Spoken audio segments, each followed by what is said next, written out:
And आज के जो प्रेजेंटर है हमारे चार्मिंग चिराग भाई, उनको मैं वेलकम करना चाहूँगा। सभी तालियों से उनका स्वागत करें। चिराग भाई इज फ्रॉम राजकोट, गुजरात, और चिराग भाई एक इलेक्ट्रिकल इंजीनियर है। तो फाइनेंस का कोई भी बैकग्राउंड नहीं है, ना उनके घर पे बैकग्राउंड था, ना उनका खुद का भी बैकग्राउंड था।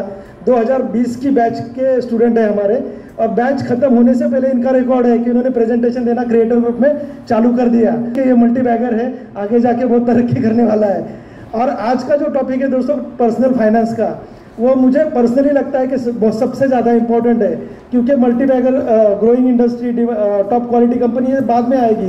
पहले खिसे में पैसा तो रहना चाहिए, और वो पैसा बचाना कैसे है, इन्वेस्ट कैसे करना है, उसके रूल्स क्या है, कौन सा एसेट बढ़ाना है, कौन सी लायबिलिटी घटानी है, ये सब के बारे में चिराग भाई अपने को गाइड करेंगे। सो आई वेलकम चिराग भाई, और ये ज़बरदस्त पावरफुल सेशन होने वाला है।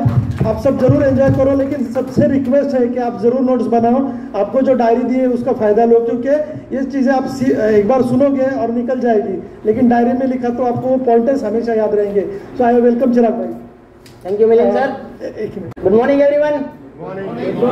तो हमने प्लान तो लॉन्च कर दिया, पायलट हमारे सामने है, तो सर ने मुझे मौका दिया कि जो एयरपोर्ट में जाते तो पहला गेट खोलना, वो चिराग तुम देख लेना कि कौन कौन आना चाहता है। तो मैं तो जस्ट पहला गेट खोलने के लिए आया हूँ।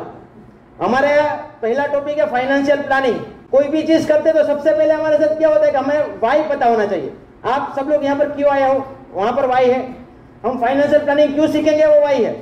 कोई बताएगा फाइनेंशियल प्लानिंग क्यों सीखना चाहिए? सर आप बताओगे सर?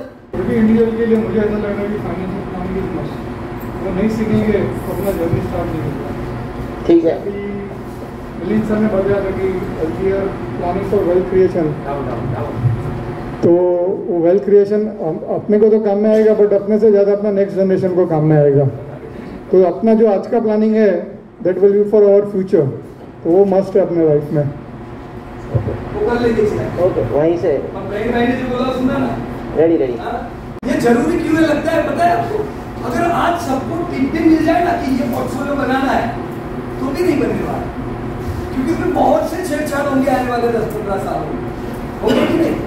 चलिए, tips are not important, personal finance is important, जो हम अभी थोड़ा जानेंगे चिराग करके। इस चीज के लिए फाइनेंशियल प्लानिंग जरूरी है। हम सबको घर चाहिए, कार खरीदनी है, रिटायरमेंट लेना है, बिजनेस बनाना है। सर कौन सी कार पसंद करोगे आप? एसयूवी पसंद करेंगे सर, तो तालियां हो जाए इसकी बात कर लिया।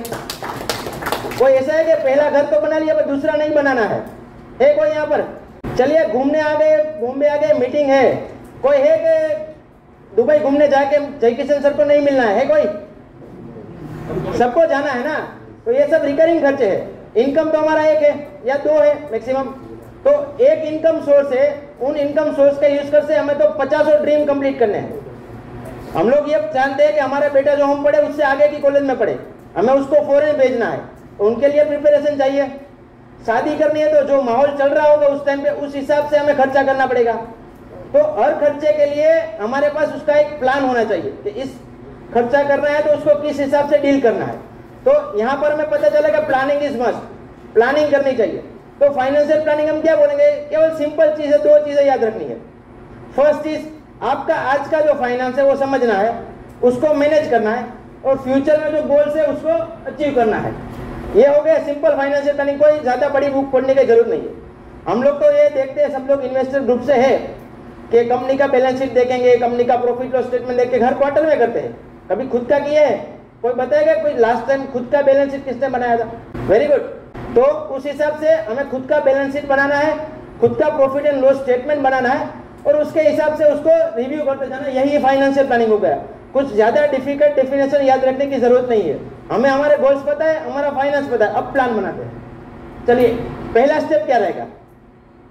हमारी आज की पोजीशन को देखना है कि मेरा इनकम कितना है, मेरा एक्सपेंडिचर कहाँ है, मैं कितना सेव करता हूँ, और उसको आगे कैसे ले जा सकते हैं। सेकंड चीज, हमारे गोल्स डिसाइड करेंगे कि जैसे हमने बातचीत की कि भाई पहला गोल मेरा ये है कि मुझे पहले तो घर लेना है, तो घर लेना उसमें भी स्पेसिफिक होना पड़ेगा कि इस सिटी के इस एरिया में लेना है, और यहाँ पर अभी इतना प्राइस चल रहा है, और यहाँ पर जो बिल्डर है वो इतना डाउन पेमेंट डिमांड करता है। तो सब चीजें प्लान रहेगी तो आप उसको आगे बढ़ पाओगे। और तीसरी चीज क्या हो गई कि प्लान बना लिया, गोल डिसाइड हो गया, फिर हमें जाना है। तो हमारी भाषा में बोले, इन्वेस्टर की भाषा में कि आपको पता है आपको क्या अचीव करना है, बट कौन से व्हीकल थ्रू, क्या आप ऑप्शन खेल के करोगे या फिर आप इक्विटी में लगा दोगे या फिर यस बैंक तो बहुत अच्छा प्राइस पे मिल रहा है अभी, तो उस पर लगा लेंगे।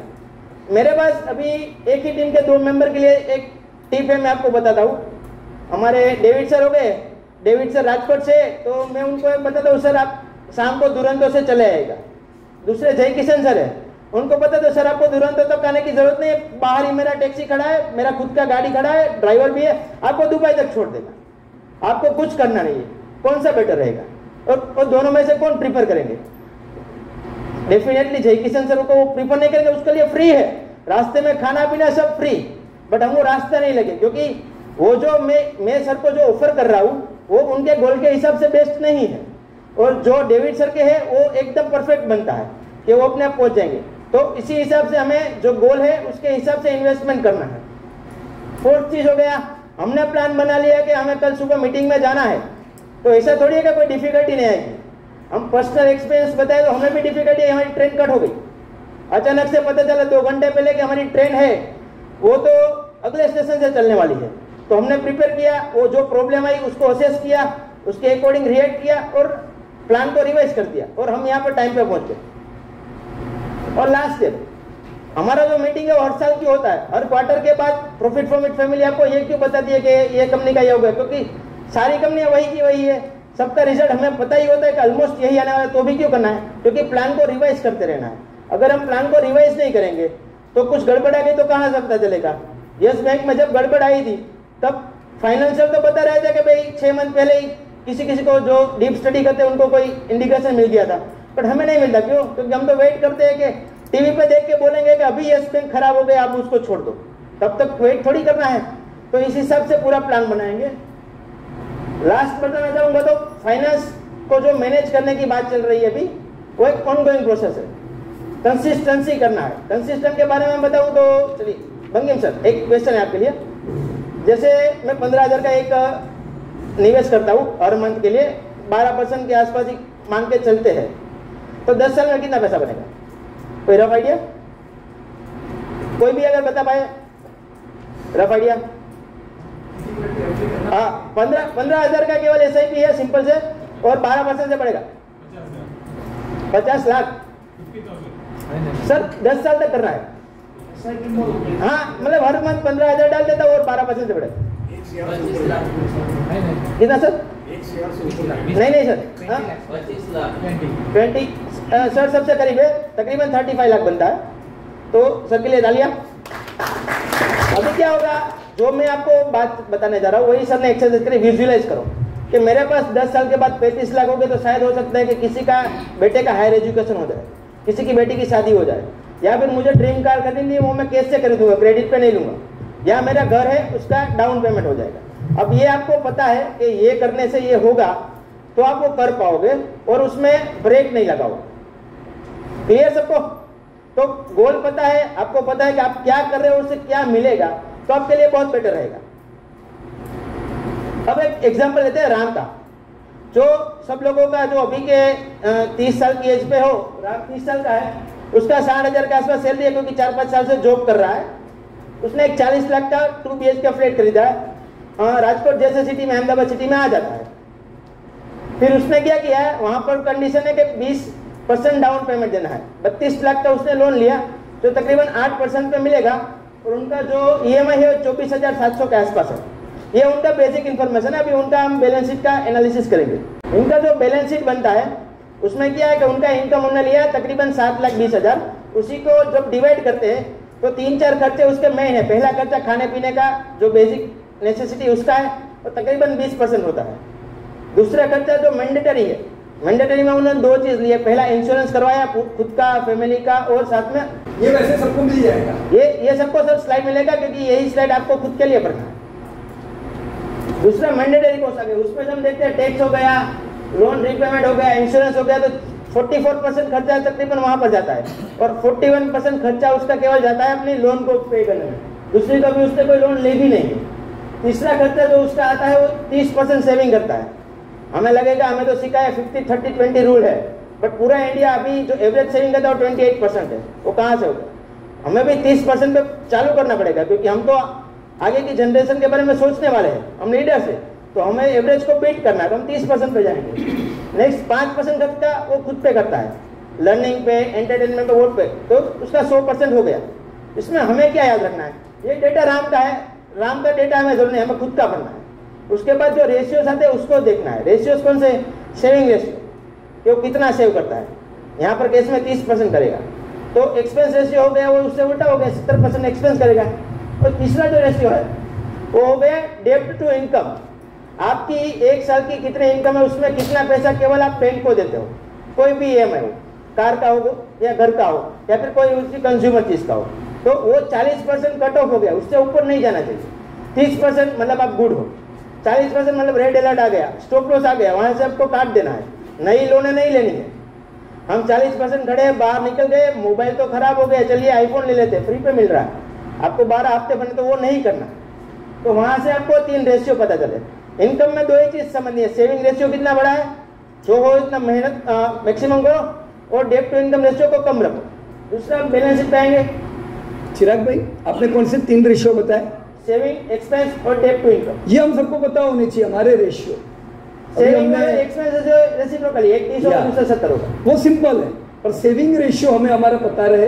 और दूसरा कौन सा? चिराग भाई, तीसरा क्या बताया था आपने? डेब्ट टू इनकम। डेब्ट टू इनकम, राइट।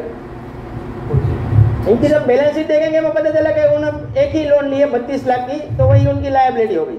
और जब एसेट पे जाएंगे तो हमें पता चलेगा उसके पास फाइनेंशियल एसेट है 7 लाख के, FD किया है, सेविंग में है, थोड़ा केस में पड़ा है, थोड़ा म्यूचुअल फंड में डाला है, सब मिला के 7 लाख है। 40 लाख का उनका घर है और 2 लाख के उस पास मेटल है, तो मतलब कुल मिला के 49 लाख का उसके पास एसेट है। एसेट माइनस लायबिलिटी क्या होता है? नेटवर्थ। तो 17 लाख उनका नेटवर्थ है। तो ये बैलेंस शीट राम का है, आपको भी खुद का बनाना है। खुद का बनाओगे तो कौन कौन से रेशियो नीचे दिखेंगे? नेटवर्थ हो गया 17 लाख नीचे।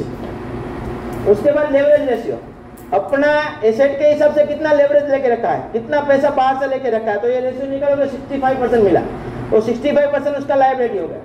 सोल्वेंसी ratio, net worth divided by total asset, तो कितना वो सोल्वेंट है। नेक्स्ट हो गया लिक्विड एसेट। उसके पास लिक्विड एसेट कौन से पड़े हैं? लिक्विड एसेट में उसके पास पड़ा है केस है, सेविंग है और FD है। और ये 49% क्यों लिखा है? हमारा 1 साल का खर्चा जो हो उसमें से कितना परसेंटेज खर्चा वो लिक्विड एसेट से नहीं पा पाएगा। जैसे अचानक से मोदी जी ने डिक्लेयर कर दिया कल से लॉकडाउन है, आपके पास कितने लिक्विड एसेट है उससे पता चलेगा आप कितना टाइम तक उस पर सर्वाइव कर लोगे। 49 का मतलब क्या है कि 6 मंथ तक वो सर्वाइव कर लेगा। 1 साल का 50%। जो गवर्नमेंट सेक्टर में जॉब कर रहे हो उसके लिए हम रिकमेंड करेंगे 6 मंथ अच्छा है, क्योंकि मैं खुद गवर्नमेंट सर्वेंट हूँ। बाकी जो लोग अनऑर्गेनाइज सेक्टर में है उसके लिए कम से कम 1 से 2 साल का ये रखना जरूरी है। मतलब ये रेशियो 100 से 200%, क्योंकि सर्टेनिटी नहीं रहता। अब सर्टेनिटी रहेगा तो जैसे हमारा जॉब फिक्स है तो हम 50% में मैनेज कर लेंगे, आपको 100 या 200% तक ले जाना है, जितना बढ़िया उतना अच्छा।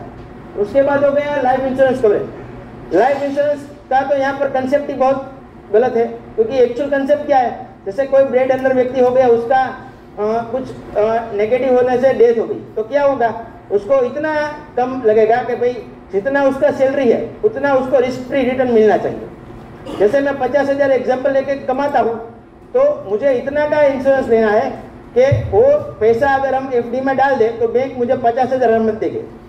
जो भी इमोशनल लॉस होता है वो तो कोई रिप्लिकेट नहीं कर सकता, बट उसका फैमिली फाइनेंशियली संभल जाएगा। नेक्स्ट हो गया अपना मेडिकल इंश्योरेंस। मेडिकल इंश्योरेंस लेना है अपना आधा, जितना एनुअल इनकम है उसका आधा। वो क्यों? क्योंकि आपने सब कुछ प्लान करके रखा, सब कुछ सही से करके रखा है, पर क्या होगा एक कहीं फैमिली में किसी को कोई इश्यू आ गया मेडिकल रिलेटेड और आपका पूरा सेविंग उसमें चला गया, तो आपका जो प्लान है वो बिगड़ जाएगा। 1 साल का कितना लॉस होता है मैं आपको आगे बताता हूँ स्लाइड में, कि अगर आपने तो बाई चांस 1 साल भी मिस कर दिया तो कितना लॉस हो जाएगा। तो हम हमारे एग्जाम्पल पे आ जाएंगे। अभी जो आपने बताया नेटवर्थ, देखो आप सब लोग वैसे नेटवर्क निकालना सीखे हो पर कंपनी का सीखे हो। इंडिविजुअल नेटवर्क कैसे बताया चिराग भाई ने, कैसे बताया नेटवर्क? Asset minus liability. हाँ बराबर, दोनों सेम ही। 1 करोड़ रुपए का मेरे पास एसेट है, 50 लाख की लायबिलिटी है, तो मेरा नेटवर्क कितना हुआ? 50 लाख। वो कंपनी का आप जो अदर इक्विटी और इक्विटी से निकालते हो वैसा नहीं है, बराबर है। हम लोग क्या करते हैं जनरली कि हमारे पास जो इनकम आता है उसमें से खर्चा करने लगते हैं, फिर बाकी का जो बचा वो सेविंग कर लेंगे या फिर इन्वेस्ट कर लेंगे। बट प्रोसेस बिल्कुल उल्टा है। जो भी हमारे पास इनकम आता है उसका क्या करो, पहले सेविंग या इन्वेस्टमेंट जो भी प्लान है उसके अकॉर्डिंग करो, बाद में जो बचा उसके ऊपर से एंजॉयमेंट करेंगे। फिर अगर ज़्यादा बचता है तो 2 मूवी देखने जाएंगे, कम बचता है तो टीवी पे देख लेंगे। तो उसको मैनेज करना बोलते हैं। ये नहीं कि हम 3 मूवी देख के चलेंगे, बाकी का कुछ बचा तो एफडी में डाल देंगे या शेयर में डाल देंगे, बाकी कुछ करेंगे नहीं। तो ये नॉर्मल सी चीज़ हो गई। उसके बाद हम कोई भी गेम खेलते हैं, कोई भी सब्जेक्ट सीखते हैं तो कुछ रूल्स होते हैं कि वो बाउंड्री आ गए, ये समझना बहुत जरूरी है। आप फिजिक्स का कोई भी इन्वेंशन करो बट E = mc स्क्वायर को निगलेक्ट नहीं कर सकते। कोई करेगा कि भाई वो न्यूटन के आइंस्टाइन जो बोलते हो गलत है, मैं बोल रहा हूँ सही, तो ऐसा तो नहीं होगा। तो पर्सनल फाइनेंस के क्या रूल्स है, क्या बाउंड्रीज है, उसको आगे हम डिटेल में देखेंगे। पहला, अर्ली इन्वेस्टमेंट करना है। जैसे हमने एग्जाम्पल में देखा था कि भाई जो 15,000 का FD था, ये वही एग्जाम्पल है, उसी को हम कंटिन्यू करेंगे। 12% CAGR देता है 10 साल के लिए, तो वो 35 लाख तकरीबन हो जाता है। अगर 20 साल तक करेगा क्या होगा, 70 लाख होगा। तो 70 लाख नहीं होगा, वो होगा 1,50 लाख के आसपास। 30 साल करेंगे तो हो जाएगा 5 करोड़ के ऊपर। हमारा इन्वेस्टमेंट केवल पहले 10 साल में भी 18 लाख था, दूसरे 10 साल में भी 18 लाख ही था और तीसरे 10 साल में भी 18 लाख ही था, बट जो रिटर्न मिला वो अलग है। इसीलिए वॉरेन बफेट सर फेमस है। वो 11 साल से इन्वेस्टमेंट चालू किया, अभी 91 पे भी चल रहा है। वर्ल्ड फेमस इसीलिए हो गए कि उन्होंने समय दिया मार्केट को। सेकंड चीज, अब हम समझ गए इन्वेस्टमेंट करना है, स्टार्टिंग से करना है, बट दूसरा क्या हो गया, ऐसे इंस्ट्रूमेंट में इन्वेस्ट करेंगे कि जो FD रिटर्न को भी बीट नहीं कर पा रहा या फिर इन्फ्लेशन को भी बीट नहीं कर पा, तो कोई मतलब नहीं। 12% तो इंडेक्स में मिलता है, सबको पता है, यहाँ पर सब लोगों को पता है 12% मिलता है। हम यहाँ पर क्यों आए, उनसे प्रीमियम कमाने के लिए। 14% कैसे कमाते, 16% कैसे कमाते, वो देखने के लिए आए। तो 14 और 16% में हमारे केस में क्या डिफरेंस है, वो है देखते हैं। 12% में जो 5 करोड़ थे, 14% में वो 8 करोड़ हो जाते हैं और 16% में वो 10 करोड़ को पार कर पा जाते हैं। तो ये जो 4% का डिफरेंस है, पर साल 4%, मतलब हमें मंथ में 0.33% केवल, इतना ही स्मार्ट होना है दूसरों से, और वो भी गाइडेंस है हमारे साथ। उतना स्मार्ट होकर लर्निंग करेंगे तो ये आराम से अचीव कर पाएंगे। नेक्स्ट हुआ खाली 4% बढ़ने से, डूबने से भी ज्यादा, 2.5 गुना हो गया। 5 करोड़ का 12.5 करोड़। नेक्स्ट, डिले करने का हमने बात की ना कि कभी हेल्थ की वजह से भी, वो तो जेन्युइन रीजन है, तो भी अगर आप डिले करते हो तो क्या होगा। ये केस में देखिए 30 साल का एग्जाम्पल था, बंदे ने 1 साल केवल डिले किया तो 60 लाख वाइप आउट हो गए। 5 करोड़ में से 60 लाख, 12%। अगर 3 साल डिले करता है, जैसे हम वो नहीं होता, अब तो बहुत यंग है, हमें रिटायरमेंट के लिए क्या करना है, एक गाड़ी ले लेते, 3 साल में लोन निपटा देंगे, फिर उनका इन्वेस्टमेंट करेंगे। तो 3 साल का मतलब 30% लॉस, 5 साल का मतलब 40% लॉस। बाकी सब कुछ है, मैंने कुछ नहीं करा, केवल 1 साल या 3 साल का डिले किया है, वो भी ऐसी चीज़ों को जिसको हम अवॉइड कर सकते हैं। तो यहाँ पर पता चला कुछ भी हो जाए डिले नहीं करना है। नेक्स्ट, ये सबसे खतरनाक चीज़ है, सबके लिए होगी। जैसे सर SUV खरीदने जाते हैं तो कई सारी कंपनियों की SUV आएगी, सबका प्लानिंग है 10 लाख का SUV लेना है। सर गए, बंदा बहुत मस्त है, उसने कोट बोट पहन के मेरी तरह सिखाया, सर आप ये गाड़ी ले लीजिए 12 लाख की, केवल 20% है, लोन तो मिल ही रहा है, अभी तो आराम से कोई भी कंपनी लोन देने के लिए तैयार है। सर ने सोचा 2-4 हज़ार का तो फर्क है, EMI में ले लेते हैं। ये कार के साथ हो सकता है, घर के साथ हो सकता है, मोबाइल के साथ हो सकता है, कोई भी चीज़ के साथ हो सकता है। हम घर से कुछ डिसाइड करके गए, बाहर गए, उसको ज़्यादा ले लिया। तो ये एक फ़र्क दिखा रहा हूँ 2 BHK और 3 BHK फ्लैट का। जैसे हमारे राम ने 40 लाख का फ्लैट लिया, अगर वो 60 लाख का लेता, वही सोसाइटी में सेम चीज़, एक बेडरूम ज़्यादा मिलेगा, वो भी किसके लिए है, अगर कभी कोई रिलेटिव आ गए तो उसको रहने के लिए काम आएगा, बाकी कुछ काम नहीं। तो यहाँ पर अगर DP लगा ले 20%, तो 8 लाख हो गए पहले केस में, 12 लाख हो गए दूसरे केस में। यहाँ पर लोन हो गया 32 लाख का, दूसरे केस में लोन हो गया 40 लाख का। EMI जो 25,000 के आसपास है वो 37,000 हो गया, 12,000 का ज़्यादा हो गया। और इंटरेस्ट जो बैंक को पे करेगा, ये तो उनको दे ही देना है बैंक, वो 42 लाख है, दूसरे केस में 63 लाख है, क्योंकि लोन 1.5 गुना है। कितना पे किया आपने? 63 लाख सेकंड केस में, फर्स्ट केस में 42 लाख। कितना है? 60 लाख के सामने 60 लाख का इंटरेस्ट, 40 लाख के सामने 40 लाख का इंटरेस्ट, दुगना। अब बैंक ले लीजिए। अरे बैंक ले लीजिए सर, मैं भी बैंक में थोड़ा वो भी रखना पड़ेगा। चलिए तो डिफरेंस देखते हैं। जो पहले में 4 लाख बचा लिए, उसको केवल रख देते हैं 12% के हिसाब से। हम स्मार्ट नहीं बनते, निफ्टी के साथ ही जाते। EMI जो और मन बचा उसको SIP लगा दिया, वो भी निफ्टी के साथ जाएंगे। तो दोनों मिला के 25 साल में जब हमारा लोन खत्म होगा तो हमारे पास तकरीबन 3 करोड़ हो गए। उनको वैसे के वैसे रख दिया, क्योंकि हम तो 60 साल पर रिटर्न मोड़ते हैं जनरली इंडिया पे। तो 5.5 करोड़ हो गई। अभी बोलेंगे 5.5 करोड़ तो इन्फ्लेशन के हिसाब से उस टाइम कितने हो जाएंगे? 8% इन्फ्लेशन हटा दो तो एडजस्ट होकर 1 करोड़ हो जाता है, आपका रिटायरमेंट का फंड हो गया। कोई है कि आज के 1 करोड़ में रिटायर होने के लिए दिक्कत हो सकती है किसी को? बड़ा अमाउंट है, 1 करोड़ में रिटायर आदमी हो सकता है। तो ये आपका केवल एक छोटा सा डिसीजन कि अननेसेसरी 3 BHK नहीं लिया तो आपको एक रिटायरमेंट प्लानिंग नहीं करना पड़ा, वो अपने आप हो गया। तो इसे फाइनेंशियल प्लानिंग का मतलब ये है कि एक अच्छा डिसीजन लोगे आपको 2-3 जगह फायदे हो जाएंगे। पर उसका क्या, जिसने लोन ले लिया, अभी लोन ले तो लिया 30 वाला, तो उसका भी तो कुछ करना पड़ेगा, तो उसको कैसे मैनेज करना है? जैसे देखा जाए तो हमारे राम ने सोचा और देखा, उन्हें अपना अमोर्टाइजेशन शेड्यूल आता है वो देखा तो पता चला कि पहले मैं 25,000 EMI भरता हूँ, उसमें 21,000 तो बैंक कमाती है, मुझे तो केवल 3,000 ही प्रिंसिपल कम होता है। और ये करूँगा तो शायद 30 EMI भरने के बाद 1 लाख कम हो जाएगा प्रिंसिपल से, तो जो इंटरेस्ट जाएगा वो 20,000 जाएगा। तो बैंक को कैसे कम देना वो भी सीखना पड़ेगा। तो उन्होंने प्लान किया, हर साल दिवाली पे एक बोनस आता है तो उसको फालतू खर्चा नहीं करना है, एक EMI ज़्यादा बढ़ा देते हैं तो क्या फर्क आता देखते हैं। उन्होंने जो लोन में किया 10 लाख का इंटरेस्ट बचा लिया, 12 की जगह 13 EMI पे करना है, बाकी कुछ नहीं करना। लोन 25 साल का था वो 20 साल में खत्म हो गया। दूसरी चीज़, सब लोगों को कुछ ना कुछ हाइक तो मिलता है, 6%, 8%, 10%, तो हाइक में क्या करते हैं हम उसका एक्सपेंस बढ़ा देते हैं, साथ साथ EMI भी बढ़ा देते हैं। चलिए 5% मान के चलते हैं, 5% हमने EMI बढ़ा दिया, इस बार 20,000 है, अगले साल जब मैं EMI भरूंगा 21,000 भरूंगा, दूसरी बार जब भरूंगा उसका 5% बढ़ा के भरूंगा, तो फर्क देखिए 42 लाख का इंटरेस्ट 21 लाख का हो गया। 300 महीने का जो लोन था वो 150 मंथ में हो गया 12.5 साल में, तो 12.5 साल आपने वापस सेव कर लिए। तो यहाँ पर क्या हुआ, आपको लोन का अच्छे से मैनेजमेंट हो गया।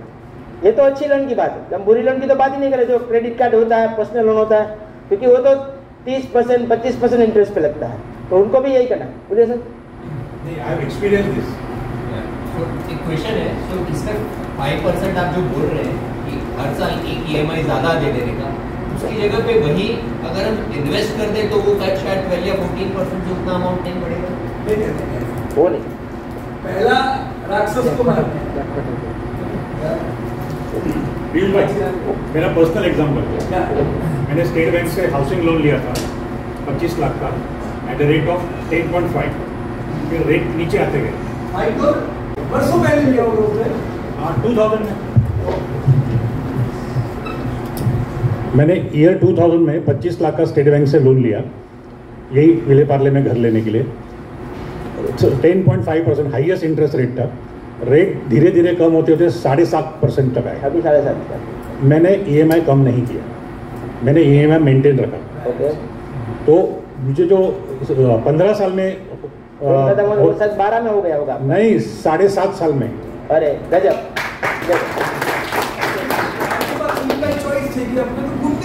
खर्चा बढ़ा सकते हैं। नहीं, मैंने तो ये मेरा पर्सनल एक्सपीरियंस है। ये आपकी सर लायबिलिटी है, इनको आपको और मत पे। आज मैं डेट फ्री हूँ, मेरे पास एक भी लोन नहीं है, बढ़िया। और फिर एसेट है, तो नेटवर्क में मेरे पास करंट लायबिलिटी नहीं है और फ्यूचर लायबिलिटी कोई नहीं है, जो है सिर्फ एसेट्स ही है। ये लाइव एग्जांपल आपका बहुत से लोगों को बाहर भी काम कर सकता है। गुड, ये सीखा मैंने आज से आप, लेकिन ये मैं कर चुका हूँ। नहीं, बढ़िया बढ़िया सर। ये क्योंकि वो जो सर ने बताया ना, उसमें क्या होता है सर कि लाइब्रेरीज पड़ी होती है तो मन में टेंशन रहता है, मार्केट ऊपर जाए नीचे जाए, क्योंकि हमें उसको पे करना ही करना है, वहाँ क्रेडिट स्कोर बिगड़ता है, हमारी रेपुटेशन थोड़ी खराब होती है। तो उन सब चीज़ों में पढ़ने से बेटर सिंपल रखो, उसको पहले पे कर दो जो हमसे मांग रहा है, फिर वेल्थ तो हम बना लेंगे, क्योंकि वहीं से रास्ते तो वहीं से निकलता है, क्योंकि हम 5 साल जल्दी फ्री हो गए। नेक्स्ट देखते हैं आज के पूरे सेशन में हमने क्या सीखा, छोटा सा सेशन था। हमें 2 चीज़ करनी है, एसेट बढ़ानी है, लायबिलिटीज कम करनी है। रेडी, एग्री सब? दूसरा क्या होगा मैं आपको बताता हूँ। जैसे आपकी एसेट बढ़ेगी तो उसमें से कुछ इनकम आएगी, सेकंड इनकम। जो इनकम क्या करेगी, सबसे पहले आपका दूध का खर्चा निकालेगी, उसके बाद आपका ग्रोसरी का खर्चा निकालेगी। रेडी हो गया? वो हमें अपनी सैलरी में से फिर वो नहीं पे करना है, तो क्या होगा, वो 5,000 10,000 जो भी वो बच जाएगा, उसको फिर एसेट बनाने में लगा दो। तो सर्कल थोड़ा सा स्टार्ट हुआ, एक बार सर्कल स्टार्ट हो गया, फिर क्या होगा, वो ज्यादा एसेट बन गए और ज्यादा इनकम देगा। वो इनकम से क्या होगा, आपका EMI निकलने लगेगा सर।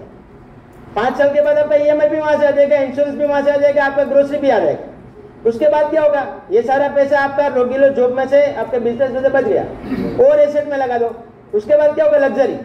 आप कोई भी लग्जरी आइटम खरीदना चाहोगे, उसका पेमेंट सीधे साइट से इनकम से आएगा। आपकी मेन इनकम पूरा फ्री है, वो पूरा उसको एसेट में लगा दो, फिर वो व्हील चलता रहेगा, फिर आपको कुछ सोचने की जरूरत नहीं। आप फाइनेंशियली फ्री हो जाओगे। हो सकता है 10 साल लगेंगे, 12 साल लगेंगे, डिपेंडिंग आपकी नीड हो गई, उन सब चीज़ों को ध्यान में रख के, बट आप फाइनेंशियली फ्री हो गए। उसके आगे आप क्या चाहते हो? सबसे पहले तो यही है ना कि मैं जो करना चाहता हूँ उसके लिए मुझे टाइम मिले, और टाइम सबसे इंपॉर्टेंट चीज़ है। जब तक आप टाइम को सेल नहीं करोगे कुछ कमाने के लिए, तब तक तो कुछ होगा नहीं। आपको टाइम फ्री करना है, और टाइम फ्री होगा फाइनेंस फ्री होने के बाद। और ये सब चीज़ें करनी है 10 साल 12 साल तक करनी है। तो ऐसा नहीं है कि भाई 10 साल 12 साल तक मैं डेली कैलकुलेटर लेके बैठूंगा, सब शाम को चेक करूंगा कितना अच्छा रहा कितना बुरा रहा, हर एक मंथ में करना है। ये सब चीज़ों को हैबिट बनानी है। हैबिट कैसे बनानी, मैं एग्जाम्पल एक बताता हूँ। मेरे पास 3 क्रेडिट कार्ड, मुझे लेने एक भी नहीं थे, तीनों कंपनी ने चिपका दिए। और वो भी एक क्रेडिट कार्ड तो ऐसा है कि अभी ड्रॉवर में पड़ा है, तो कंपनी का मैसेज आ गया आपका 1 लाख का लिमिट 1.5 लाख का होगा। वो तो 1.5 लाख देगा या 1.5 करोड़ देगा, उसका क्या मतलब है? मुझे पता है मेरा बिल 2000 से ज़्यादा नहीं आना चाहिए। तो ये डिसिप्लिन की बात है। अगर कहीं पर इमरजेंसी आ गई, क्रेडिट कार्ड अच्छे से यूज़ करो, कोई प्रॉब्लम नहीं है। बट ये जो डिसिप्लिन आप रखोगे कि आपको क्रेडिट कार्ड इस चीज़ के लिए यूज़ करना है, और वो चीज़ यूज़ करने से हमें ये फ़ायदा होगा, तो उसी तरह से आपको मैनेज करना है। 12 मंथ में 1 मंथ बिल चला जाए, ज़्यादा कुछ हो गया कोई प्रॉब्लम नहीं है, आप ट्रैक पे ही हो। पर हर बार ये नहीं होना चाहिए कि भाई 6 मंथ तो बिल कहाँ पर है और 6 मंथ बिल नीचे है। तो ये सिंपल सी चीज़ है, आपको हैबिट बनानी है। मेरे फ्रेंड के साथ हुआ, वो 3 क्रेडिट कार्ड थे उसके पास, जैसे लिमिट बढ़ता गया वो उसमें कुछ बढ़ाता गया, यूज करते जाते हैं। और अभी ये हो गया कि उसका ईएमआई मैक्सिमम ईएमआई खत्म हो गया, मिनिमम ड्यू पे चले जाते हैं। और नहीं अभी वो क्या कर रहा है कि हर बार क्रेडिट के बिल के लिए किसी से अरेंज कर रहा है, और उसको हर बार किसी के स्वाइप करने के 4% पर मंथ उसका जा रहा है। वो तो धंधा करने बैठे, वो लोग तो कोई भी लिमिट देंगे आपको। क्रेडिट का मतलब क्या, मैं भी खुद वही करता हूँ, मैं भी क्रेडिट कार्ड लेता हूँ। उसने बोला जब भी तुझे किसी क्रेडिट कार्ड का फोन है ना, सबसे पहले वो ब्लॉक कर दे। वो एक बहुत घटिया चीज है क्रेडिट कार्ड इस दुनिया में। नहीं, मैं भी खुद जब बेचता हूँ तभी मैंने खुद में लिया, क्योंकि मेरी बैंक ने भी मुझे भी चिपकाया। दूसरों को तो चिपकाते हैं, मुझे भी दे दिया, कोई बात नहीं, वो तो चलता रहता है, बिजनेस का काम है। तो हमें ये करना है, हैबिट बनानी। हैबिट में क्या होता है, जैसे आप किसी लोगों का रियलाइज होगा कि मेरा थोड़ा प्लानिंग ट्रिक से जा रहा है, मैं इसको सीखता हूँ। यही चीज मैं बेस्ट एग्जाम्पल के साथ आपको बताना चाहूंगा। हेल्थ के साथ होता है। एक दिन अचानक से देखा यार वेट तो 96 kg हो गए, हम तो 92 पे थे, अब तो ये कैसे हो गया। फटाक से 10 वीडियो निकाल लिए यूट्यूब से, how to lose weight in 10 days, और पता नहीं क्या क्या बोलते हैं, वो सब इंप्लीमेंट करना चालू कर दिया। बंदा 1 मंथ प्रैक्टिस किया, खाना पीना सब छोड़ दिया। मेरा खुद का ही बता रहा हूँ, दूसरों का नहीं बता। 94 पे पहुंच गया। यार 2 मंथ से सीजलर नहीं खाया, कहाँ से चलेगा यार। पकौड़ा डेली खाता था, सब छोड़ दिया, फिर से चालू कर दिया, फिर 96 पे आ गया, आज भी 96। तो ये चीजें नहीं होती, क्योंकि बट एक मैंने चेंज किया मेरे रूटीन से, मैंने चाय बंद कर दी। अभी दूसरा टारगेट कोल्ड ड्रिंक का है। मुझे पता है ये चीजें हेल्थ हानिकारक होती है, तो उसको कट करना है। तो आप फाइनेंस में देखो, एक एक चीजें कट करो। 3 मंथ में एक चीज ही कट करनी है। फिर मैं एक दिन सोचूंगा कि मैं जो 5 से 8 महीने आज तक है, तो वो नहीं करना है, वो नेक्स्ट टारगेट है। तो इसी तरह आप इसमें भी इंप्लीमेंट करते रहोगे, हैबिट बन जाएगी 2 साल में 1 साल में, तो फिर आपको ये देखने की जरूरत नहीं रहेगी। तो इसी के साथ मेरा प्रेजेंटेशन खत्म हो रहा है। बट एक चीज़ है मैं आपको बताना चाहूँगा, मैं स्कूल टाइप से सीखा हूँ संस्कृत श्लोक के साथ। उद्यमेन सिद्ध्यन्ति कार्याणि न मनोरथे नहीं सुप्तस्य सिंहस्य प्रविशन्ति मुखे मृगाः। आप काफ़ी कुछ चीज़ें यहाँ से सीखोगे, बट इम्प्लीमेंट नहीं करोगे उसका कोई मतलब नहीं। जंगल का किंग है, उनको भी खाने के लिए शिकार करना पड़ता है। कोई आता नहीं सर 12:30 हो गए, यहाँ पर तो हमें बुलाएंगे कि लंच का टाइम हो गया। सिंह को कोई बोलने थोड़ी आएगा कि चलिए आपका टाइम हो गया, शिकार कर लीजिए, हो गया। उनको भी खुद का करने के लिए स्टेप्स लेने पड़ते हैं, इम्प्लीमेंट करना पड़ता है। तो आज आप भी जाओ, तो इसके बाद इस पर सोचो और खुद के स्टेप्स लेना स्टार्ट कर दो। डेफिनेटली सक्सेस और वेल्थ दोनों आपके लिए आगे वेट कर रहे हैं। Thank you. Thank you Chirag भाई, ज़बरदस्त प्रेजेंटेशन था। लेकिन मैं सबको आपको बोलना ये चाहूँगा कि बहुत सिंपल चीज़ें लगती है। इन्होंने जो 2-3 चीज़ें बोली, अपने को लगता है कि ये तो पता है, ये नॉर्मल है इसमें, बट सिंपल चीज़ों का मैजिक ज़बरदस्त रहता है। जैसे मिलिंद गावंडे जी ने बताया, उनका एग्जाम्पल वो हमारे लिए इंस्पिरेशन होनी चाहिए। जिस तरीके से उन्होंने एक लाइबिलिटी ख़त्म कर दी, तो थैंक यू सो मच। मैं पीयूष सर को बोलना चाहूँगा कि थोड़ा सा आप समराइज करें पर्सनल फाइनेंस पे। पहले चिराग भाई के लिए ताली होनी चाहिए। ग्रेट, अच्छा प्रेजेंटेशन दिया। और चिराग भाई ने वो सीन है लायन का उदाहरण क्यों दिया, कुछ और क्यों नहीं दिया? कहाँ के चिराग भाई? हाँ मार्केट लीडर क्यों? आपके गांव का इसलिए। मैं सही कह रहा हूँ, पूरे इंडिया में लाइन किधर अवेलेबल है? तो कभी घूमने जाओ तो फोन करने का कि नहीं? तो ये जो राजकोट से आए सब इनके पड़ोसी है, जो लायन है जो एशिया के पाए जाते हैं, डेविड भाई, राइट? So great, wonderful. आपने जो समझाया बिल्कुल माइंड में क्लियर हुआ। जो मेरे को समझ में आया कि भाई मेरे पास एडिशनल इनकम आ रही है तो मैं उसको ईएमआई से पे करता रहना चाहिए मेरे को, बराबर ना? जितना जल्दी हो सके उतना इस लायबिलिटी से निकलना चाहिए। देखो, over the period of time मेरा गोल तो ये हो कि एसेट ही एसेट हो, लायबिलिटी की मेरे को जरूरत नहीं है, ताकि मैं चाहूं तब रिटायर हो जाऊं और ये एसेट मेरे को जिंदगी भर इनकम दे। जो उन्होंने कुछ रेशियो बताए, ये रेशियो हमको पता रहने चाहिए हमारे खुद के। अभी साल खत्म हुआ था 3 महीने पहले, तो जब साल खत्म होता है तब खुद का रेशियो जान ले। खुद का रेशियो, कितना मैं सेविंग किया, कितना सेविंग करता हूं, कितने रिटर्न मेरे को आ रहे हैं, मेरे को लास्ट ईयर काम करे बगैर पैसा कितना मिला। क्या बोला? How much I earned last year without working. So who will pay you without working? Yeah, I know many of you are already having very good assets and you are earning from your existing assets. पर आपने एक दिन सोचा था तो आपने किया कि नहीं? तो हम सब लोगों के लिए, जो बाहर की दुनिया के जो नए इन्वेस्टर है, उनके लिए ये सीख होना चाहिए। इन्वेस्ट रेगुलरली, डेब्ट से दूर रहे, राइट? कर सकते हैं ये चीज, right? So this is simple but it is highly effective, right? So thank you very much Chirag. Yeah Milind भाई, थैंक यू पीयूष सर। प्रश्न पूछ लेना पड़ेगा सबको। यस, पूछो सबको। Do you promise to increase your assets every year? जब जब हम मिले आपको फिगर पता होनी चाहिए, how much assets do you own, और वो बढ़ी हुई होनी चाहिए अगले साल मिले तो। Agree? Do you promise to decrease your liabilities every year? Great. Do you promise to optimise your portfolio? Optimise your portfolio का मतलब let us increase the return. अभी जो आपने अपने रिटर्न इंक्रीज किए थे, right? Do you promise to balance the portfolio properly? कितने लोगों ने पूरा पैसा डाल दिया था तेजी में? तेजी में हम क्या कहते थे? 50% किधर रखने का है? अभी काम लगती कि नहीं? पक्का। पर जब हम तेजी चल रही होती है तो तेजी का चश्मा हमारे चेहरे पे आ जाता है और हम एक्सेप्ट ही नहीं करते थे मार्केट कैन फॉल। अभी गिरा है तो कौन काम लगेगा बोलो? उस समय कोई किताबें काम नहीं लगेगी।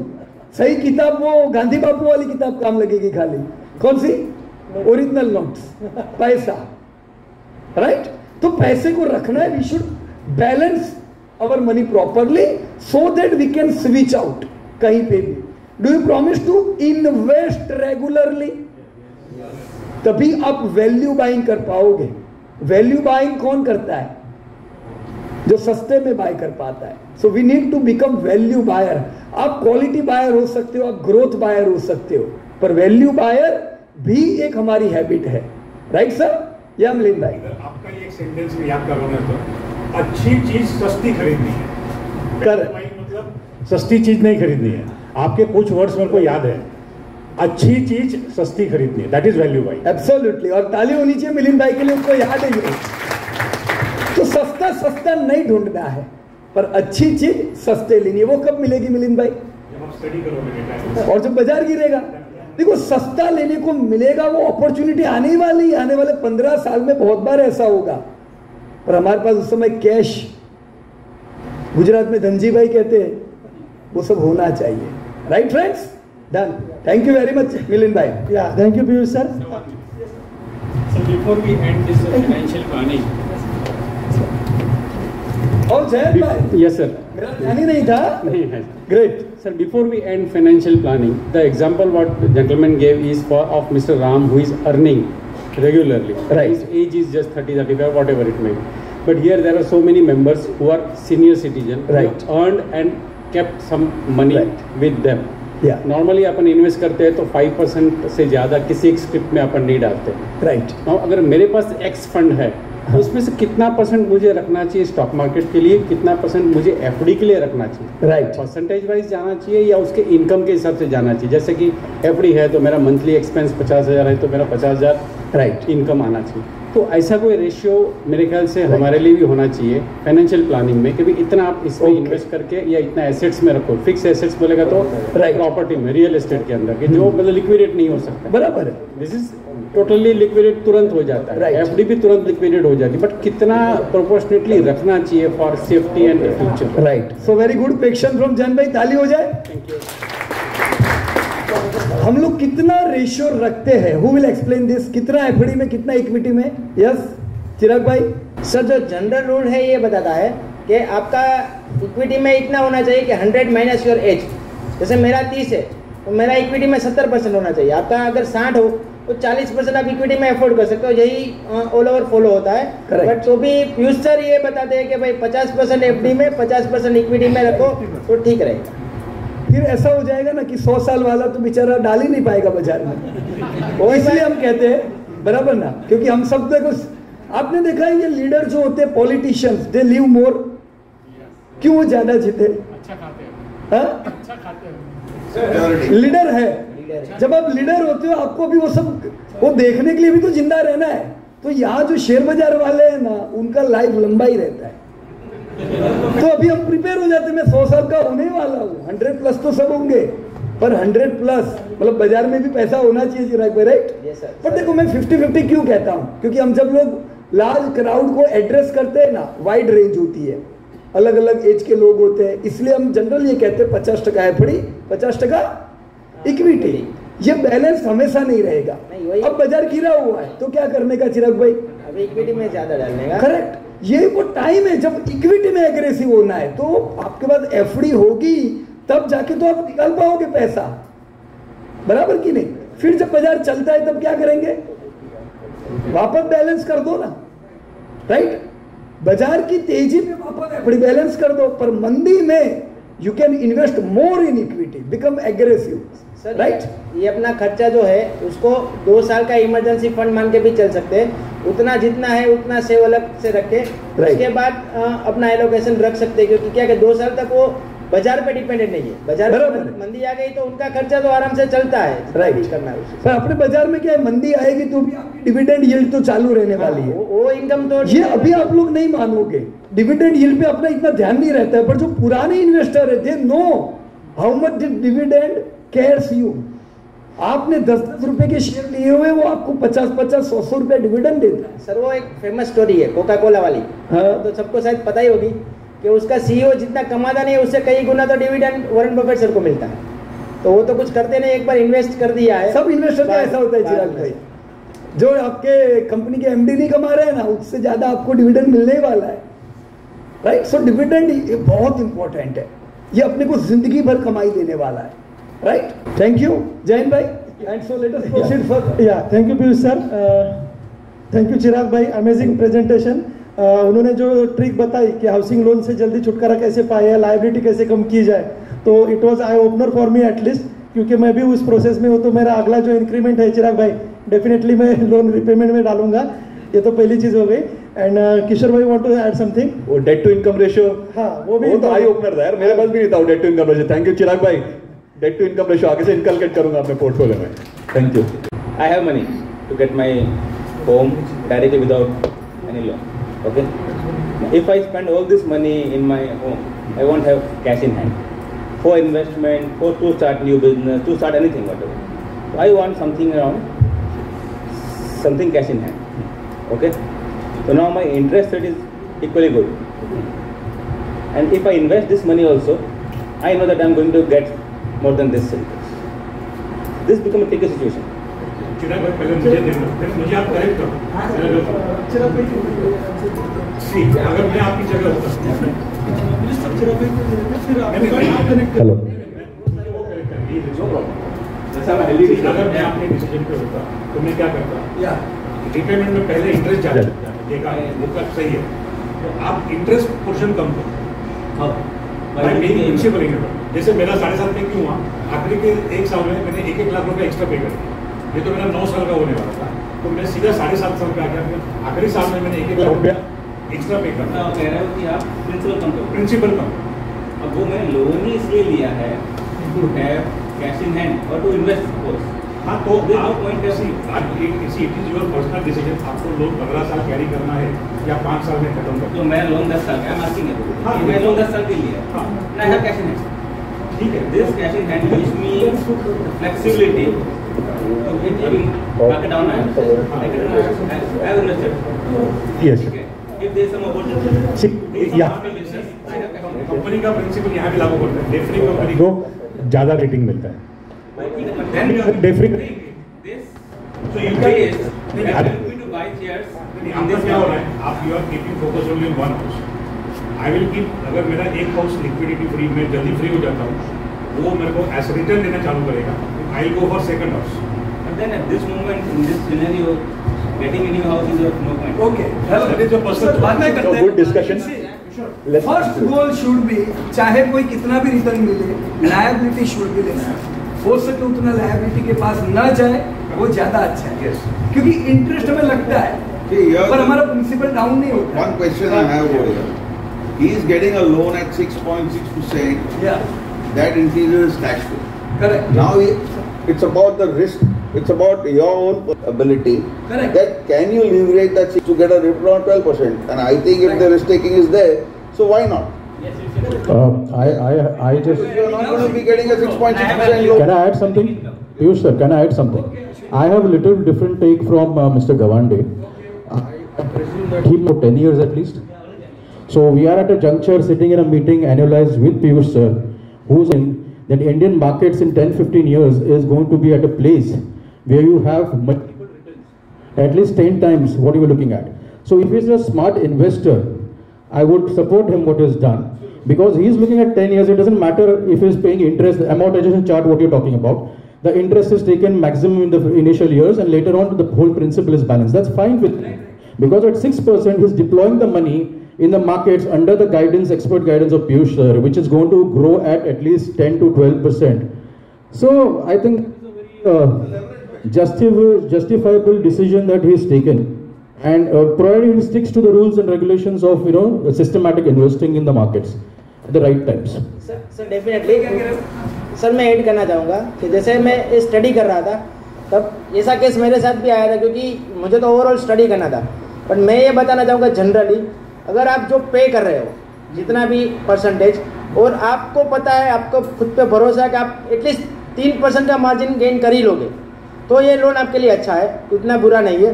जैसे सर का 6.6 है, उनको भरोसा है मैं 10% ले ही लूँगा, तो मैं भी उनको सपोर्ट करूँगा। मेरा खुद का है, मुझे तो बैंक में 5.5% सिंपल में मिलता है, बट अगर मुझे कॉन्फिडेंस नहीं है कि मैं 5.5% ले पाऊँगा, तो मुझे पहले लोन पे करना है। अगर मुझे पता है मैं आपके गाइडेंस में 15% ले लूँगा, तो मैं ही लोन चलाऊँगा। मैं खुद 30 साल चलाने वाला। मेरे भरोसे मत रहो, मेरी गाइडेंस नहीं, उसकी गाइडेंस। हाँ बोला, समझ गए। ये तो मीटिंग का जरूर नहीं था। एक्चुअली सर 2 साल पहले मैं तो कल संन्यास ले लूंगा, है ना? देखो, चलो आ जाओ, वापस आ जाओ।